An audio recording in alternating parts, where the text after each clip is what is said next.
हरामजादों ने अंग्रेजों की मुखबरी दलाली की होगी, उन्हीं के बेटे पोते आज नेताओं की दलाली में लगे हैं। नालायक को ये हमें हमारी इतनी भी जो है जहमत नहीं समझते कि हमें एक कम से कम 2-4 हमारी टीमों को नुमाइंदों को बुलाते पूछते भी क्या आपको विसंगतियां क्या बताइए आप हमें। सैनिक भाइयों, आपकी औकात सिर्फ चौकीदार की रखते हैं और आप इनकी दलाली में लगे। मैं कहता हूं वो सैनिक नहीं हो सकता, सैनिक का खून भी नहीं हो सकता जो नेताओं की दलाली करता है। धिक्कार है ऐसे सैनिक के ऊपर, थूकते हैं ऐसे सैनिक के ऊपर जो अपने आपको सैनिक कहलाता है। अंग्रेजों की मुखबरी और दलाली की होगी, अपनी अस्मिता को बेचा होगा, परोसा होगा, उन्हीं की औलाद, क्योंकि दलाल की औलाद दलाली करेगी। क्रांतिकारी क्रांतिकारी रहेगा, आम के पेड़ पे केला नहीं लगेगा, आम के पेड़ पे आम लगेगा। दलाल का जिसका डीएनए था, जिसके पूर्वजों ने, जिसके माँ बाप दादों ने, हरामजादों ने अंग्रेजों की मुखबरी दलाली की होगी, उन्हीं के बेटे पोते आज नेताओं की दलाली में लगे हैं। मुझे नहीं है, मैं धिक्कारता हूं ऐसे सैनिकों पर जो नेताओं की दलाली में लगे, थूकता हूं ऐसे सैनिकों पर। ऐसे सैनिकों को डूब के चूल्हे पर पानी में मर जाना चाहिए। अगर कुछ करना है, कुछ आपके अंदर दम है, आइए मिलकर के कुछ करते हैं, इस देश को बचाने का काम करते हैं। देश की दिशा और दशा कोई बदल सकता है तो देश का सैनिक बदल सकता है। ये गुंडे बदमाश, ये देश को लूटने वाले लुटेरे नेता, इनसे कोई अपेक्षा नहीं है। अब आएगा, वक्त बदलेगा, सैनिक आएंगे मैदान में। देशवासियों से हाथ जोड़ के अपील है, जो सैनिक अपने कुर्बानी देता हो, आप लोगों की रक्षा करता हो, माइनस टेम्परेचर हो और चाहे तपता हुआ रेगिस्तान हो, हम जब खड़े होते हैं तब आप चैन की नींद सोते हैं। खालिया पैर की जूती पैर में ठीक होती है। नेता हमारे नौकर हैं, नौकर, लेकिन हमने उनको बाप बना लिया, उनको पूजते हैं, ऐसे करते हैं। नेताजी पैरों में जाते हैं, पैरों में गंगा जी बह रही नेताजी का। ऐसे गद्दार उनके पैर छूते मत, ठोकर मारता हूं ऐसे गद्दार जो सैनिक के नाम पर कलंक है, जो नेताओं की दलाली करते हैं। आग लगती है मुझे पिछले को करते हुए। बहुत उच्च गया, आइए मैदान में जंग में, इस देश को बचाना इन गद्दारों से। खा लिया इन भेड़ियों ने नोच करके इस देश को, पूरा देश बर्बाद कर दिया इन गद्दारों ने। आज देश की जो हालत, मेरा देश सोने की चिड़िया था, आज भी देश में सोने की पैसे की नदियां बहती हैं, लेकिन सारी नदियां बह करके जाकर इन गद्दार नेताओं के घरों में सूख जाती हैं। कि आप जो अंधभक्ति है, जो बीजेपी की अंधभक्ति है, उसको छोड़ दीजिए। मैं कहता हूं मुद्दत से मौका मिलता है, आपके पास मौका है, मैदान में कूदना पड़ेगा हम लोगों को। जब तक हम इनको पिछले को बने रहेंगे, इनके जूते चप्पल उठाते रहेंगे, ये सैनिक नेता हमें कुछ किसी औकात में नहीं समझेंगे। अरे जिसकी रगों में सच्चा खून होगा वो आएगा जरूर हमारे साथ, और जो होगा दलाल, और दलाल इन गद्दारों की सारी पार्टियों में दलाली करेगा। दलाल की औकात ही दलाली करने की होती है, इससे ज्यादा कुछ नहीं होती। मैं फौजियों का भी ये जो है, सिर्फ स्पेशली फौजियों का मैं कहना चाहता हूँ ये बात। दोस्तों समझना मेरी बात को, अभी मेरे पास एक वीडियो आया था और मैंने वो वीडियो आज सुबह या कल शाम को देखा था, जिसके अंदर हालांकि वो बीजेपी के पेज के ऊपर वीडियो देखा कि वो दिखा रहे थे कि राहुल गांधी जी और प्रियंका गांधी ये किस तरह के भाई बहन हैं। एक मंच के ऊपर दोनों खड़े थे और इस तरह से उन लोगों ने अपना हाथ पकड़ रखा था, बहन भाई ने, और प्रियंका गांधी जी ने अपना हाथ छुड़ाया और उसी को बीजेपी ने मार्क करके उसको हाईलाइट किया कि ये भाई बहन का रिश्ता देखो किस तरह का है इनका। मतलब मेरा दिमाग देखा सीधा कहां गया। और आप समझना, बीजेपी को या किसी भी राजनीतिक पार्टी को, एक राजनीतिक पार्टी की अगर बुराई निकालनी है तो वो कहां से निकाल ली, वो चीज दिखाई देगी। लेकिन इन्होंने, जिन्होंने देश की रक्षा की हो, वो 20 फरवरी से जंतर मंतर पे बैठे हैं। और जंतर मंतर वो स्थान है कि जहां पर खुद सरकार ने अनुमति दी है, जहां पर कि आप बैठ करके अपने हक की आवाज उठा सकते हैं। पहले तो मैं शर्म करता हूं ऐसी सरकार के ऊपर जो ऐसे भी स्थान पैदा करती हो कि अगर आप परेशान है तो अपनी हक की आवाज उठाओ। अरे तुम लोग परेशानी करते क्यों हो? तुम लोग मतलब कहते हो कि अगर हम तुम्हें भूखा मार रहे हैं तो तुम भूख के लिए यहां पे खड़े होकर चिल्ला सकते हो। धिक्कार है ऐसी सरकार पे, सच मायने में बड़ा शर्म आती है मेरे को कि ये बोलते हुए कि हमारे देश की सरकार ऐसी है कि जो पहले भूखा मारती है और फिर कहते हैं अगर तुम्हें भूख लगे तो तुम वहां पे खड़े होकर चिल्ला सकते हो। जी। दूसरी बात, वहां पर 20 फरवरी से सैनिक बैठे हैं, देश के जवान बैठे हैं, देश के वो भी सपूत बैठे हैं कि जिन्होंने देश की रक्षा की है, जिन्होंने देश को आजाद किया है। वो नजर नहीं आया, वो नजर नहीं आया। साला वो नजर आ गया, मतलब हाथ दे रखा है बहन और भाई ने, प्रियंका गांधी ने और राहुल गांधी ने हाथ में हाथ डाल रखा है, तो वो नजर आ गया। लेकिन देश के जवान इतने बड़े 56 इंच का सीना लिए वहां पर बैठे हैं, वो नजर नहीं आया। इसलिए बोलता हूं ये सरकार अंधी गूंगी बहरी है। बिल्कुल ठीक कह रहे हैं, इसको ना तो दिखाई देता ना इसको सुनाई देता, कुछ नहीं देता। लेकिन चिंता मत करें बेटा, आने वाला वक्त ऐसा होगा इसको दिखाई भी देगा और सुनाई भी देगा। 17 सितंबर की रैली, ऐतिहासिक रैली, उसी मैदान में जिस मैदान से आगाज किया था प्रधानमंत्री जो मोदी जी है, वहां उस टाइम प्रधानमंत्री थे, उनको प्रधानमंत्री बनाने का रास्ता साफ किया था इन फौजियों ने। और वहां से मोदी साहब वो ऐतिहासिक निर्णय लेंगे फौजी कि बाद में आपकी जो है नींद उड़ जाएगी, बता देते हैं। इसलिए मेरी आपसे प्रार्थना है, अंतिम विकल्प, अंतिम हम आपको मौका दे रहे हैं, अंतिम अल्टीमेटम दे रहे हैं, या तो हमारी बातें सुनी जाएं। आप देखिए कितनी विडंबना की बात है बेटा, जिस बहन का जो पति है देश के लिए शहीद हो गया, देश के लिए कुर्बानी दे दी, मतलब उसको तो एक तो उसका घर का नुमाइंदा गया, एक तो उसका आदमी घर का व्यक्ति चलेगा, और ऊपर से उसकी जो पेंशन है वो ओनली 12-13 हजार की। कितनी विडंबना की बात है। आज इतनी महंगाई के दौर में हमारी जो बहनें वीरांगनाएं हैं जिन्होंने अपने सुहाग को खोया देश के लिए, वो बेचारी 12-13 हजार रुपए में कैसे अपना गुजर बसर करेंगी? खून के आंसू रो रही हैं वो। मैं कह रहा हूँ हमारी बहनें जो जिन्होंने अपने सुहाग को देश के लिए कुर्बान कर दिया, न्यौछावर कर दिया, उनकी टोटल 12-13 हजार जो है पेंशन है, उसमें कैसे अपना जिंदगी बच्चों को कैसे पढ़ाएंगी, कैसे अपना घर का गुजारा करेंगी? आज बहुत ही दुर्भाग्य से मुझे कहना पड़ता है, सैनिकों की कोई सुनने वाला नहीं है। पूरा देश से अपील करते हैं हम, पूरे देशवासियों का हाथ जोड़ के अपील है, जो सैनिक अपने कुर्बानी देता हो, आप लोगों की रक्षा करता हो, माइनस टेम्परेचर हो और चाहे तपता हुआ रेगिस्तान हो, हम जब खड़े होते हैं तब आप चैन की नींद सोते हैं। सौगंध है आपको इस मां भारती की, मेरे प्यारे देशवासियों, ये आत्मा से कह रहे हैं फौजी भाई, ये वीडियो इतना फैलाइए कि एक व्यक्ति तक जाए। अगर सरकार नहीं सुनती है, हम 17 सितंबर को रेवाड़ी में आ रहे हैं, जो शिवलीन भाई है उससे भी हाथ जोड़ के प्रार्थना है, वाकई आपके अंदर देशभक्ति है, सैनिकों से प्रेम करते हैं, सैनिकों से प्यार करते हैं और सैनिकों पर अटूट विश्वास करते हैं, तो आइए रेवाड़ी के अंदर इतिहास रचने का वक्त है। वक्त बदलता है, ये है, मुझे पूरा यकीन है 17 सितंबर के बाद में एक उल्टी गिनती चालू हो जाएगी सरकार की, क्योंकि सरकार ने बहुत कर लिया। अब जो है इसकी आखिरी जो है सांस मैं कहता हूं गिनने को मिलेगा सरकार को। इन लोगों ने, या यूं कहूं कि हम भारतीयों ने, या यूं कहूं कि हम देशवासियों ने मोदी जी को, मोदी जी से नाराज नहीं हूं, लेकिन उनकी जो गलत काम है उनके ऊपर थूकता भी जरूर हूं, क्योंकि बिका हुआ पत्रकार नहीं हूं। फिर बता दूं, हम भारतवासियों ने, हम हिंदुस्तान के लोगों ने एक आम आदमी को खास आदमी बनाया, मोदी को प्रधानमंत्री बनाया, मतलब उनका भविष्य बनाया, उनका भविष्य बनाया।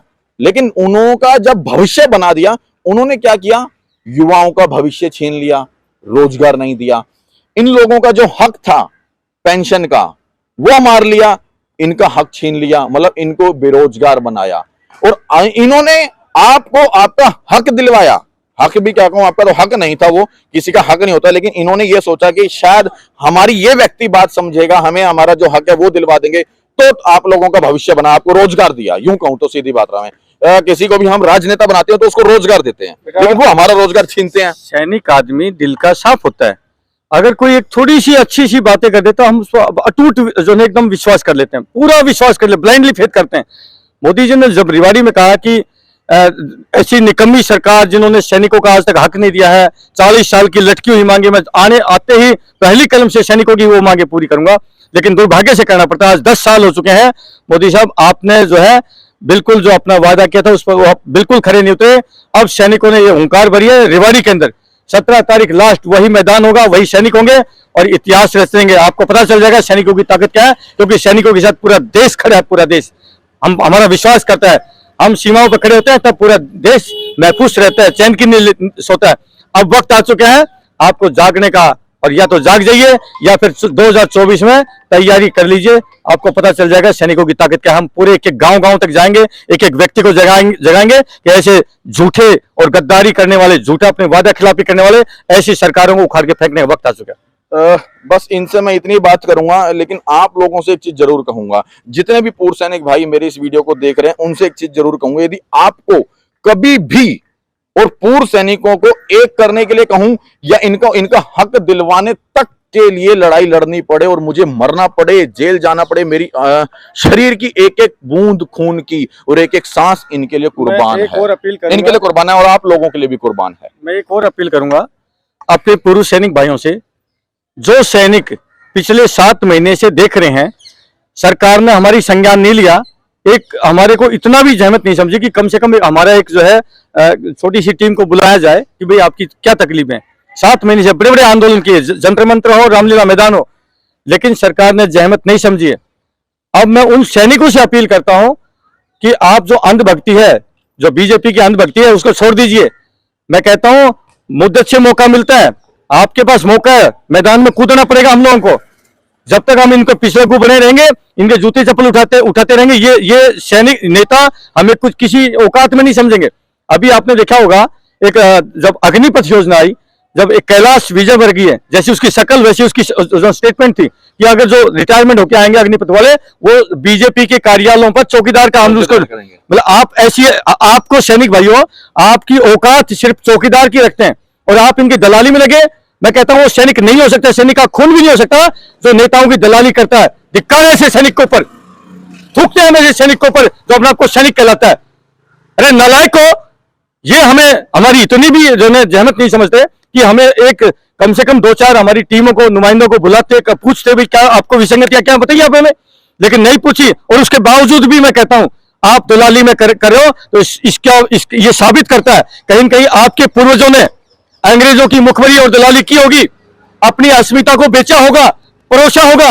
उन्हीं की औलाद, क्योंकि दलाल की औलाद दलाली करेगी, क्रांतिकारी रहेगा। आम के पेट पे केला नहीं लगेगा, आम के पेट पे आम लगेगा। दलाल का जिसका डीएनए था, जिसके पूर्वजों ने, जिसके माँ बाप दादों ने, हरामजादों ने अंग्रेजों की मुखबरी दलाली की होगी, उन्हीं के बेटे पोते आज नेताओं की दलाली में लगे हैं। मुझे कहने में कोई गुरेज नहीं है।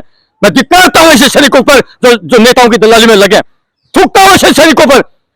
ऐसे सैनिकों को डूब के चूल्हे पर पानी में मर जाना चाहिए। अगर कुछ करना है, कुछ आपके अंदर दम है, आइए मिलकर के कुछ करते हैं, इस देश को बचाने का काम करते हैं। देश की दिशा और दशा कोई बदल सकता है तो देश का सैनिक बदल सकता है। ये गुंडे बदमाश, ये देश को लूटने वाले लुटेरे नेता, इनसे कोई अपेक्षा नहीं है। अब आएगा वक्त, बदलेगा, सैनिक आएंगे मैदान में। बेटा वक्त बदल चुका है, ये इस देश की जरूरत है, हमारी नेता बनने की जरूरत नहीं है। इस देश को, मां भारती को, इन सैनिकों की जरूरत है। हमने देश की सीमाओं को बचाया, अब देश को अंदर से भी बचाना पड़ेगा। आज मेरा देश बारूद के ढेर पर लाके खड़ा कर दिया। जाति में, धर्म में, मजहब में आप नफरतों की आग रखी है। इस देश के अंदर उन्होंने जो जहर घोला है, उस जहर को मिटाने का काम ये फौजी भाई करेंगे। क्यों? हमारी सैनिक की कोई जात नहीं, धर्म नहीं होती। जब सैनिक सीमा पर खड़ा होता है और जब वहां शहीद होता है, किसी जात धर्म के लिए नहीं होता, देश के लिए शहीद होते हैं हम। आज इन्होंने जो नफरतों की आग बोई है, बीज बोया है, इसको भी बचाने का काम ये फौजी करेंगे। वो मुझे पूरा यकीन है। जिस भाई सैनिक भाई के अंदर, अरे जिसकी रगों में सच्चा खून होगा वो आएगा जरूर हमारे साथ। और जो होगा दलाल, और दलाल इन गद्दारों की सारी पार्टियों में दलाली करेगा। दलाल की औकात ही दलाली करने की होती है, इससे ज्यादा कुछ नहीं होती। मैं फौजियों को भी ये जो है, सिर्फ स्पेशली फौजियों को मैं कहना चाहता हूँ ये बात। मुझे बड़ी पीड़ा होती है जब मेरा एक फौजी भाई किसी नेता की दलाली करता है। धिक्कार है, नेता गुंडा बदमाश 2 कौड़ी का टूट था, आप उसकी दलाली में लगे। मैं तो अपना नंबर छोड़ता हूं, मेरा नंबर है 8368002355।